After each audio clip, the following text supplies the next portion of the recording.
6 படை வீடில் ஒரு வீடான திருத்தணிக்கு தான் இன்றைக்கி போயிருந்தோம்.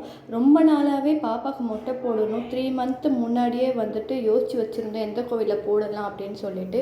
3rd மொட்டை கன்ஃபார்மாக முருகருக்கு தான். ஆனால் வடபழனி கோவிலா இல்லை நியர்பையில் இருக்கிற கோவிலான்னு சொல்லி பேசிட்டு இருந்தோம். சம்மர் டைம்னால லாங்கில் போயிட்டு வர முடியாதுன்னு ஒரு டிஸ்கஷன் ஓடிச்சு. ஓகே அப்படி இப்படின்னு பேசி டக்குன்னு வந்து திருத்தணி போகலாம் அப்படின்னு டிசைட் பண்ணோம். வண்டி எடுத்தோம், கிளம்பிட்டோம். இது வந்து கடவுள் நினச்சா தான் நம்மளை பார்க்க முடியும்னு நினைக்கிறேன். ஆல்மோஸ்ட் திருத்தணி ரீச் ஆக 10 ஆகிடுச்சு. ஸோ ஜாலியாக சாமியை பார்த்துட்டு பாப்பாவுக்கு மொட்டை போட்டுட்டு சாமி பார்த்துட்டு வெளியே வர்றதுக்கு ஒரு 1:30 ஆகிடுச்சு. ஸோ சாமியை பார்த்த உடனே எனக்கு அப்படியே மனசில் இருக்க பாரம் அப்படியே ஃபுல்லாகவே ஃப்ரீஸ் ஆகிடுச்சு. சாமிக்கிட்ட போகும்போது நிறைய விஷயஸ் இருக்குது, இது வேணும் அது வேணும்னு சொல்லிட்டு. ஆனால் சாமி முகம் பார்க்கும்போது எனக்கு எதுவுமே தோணலை.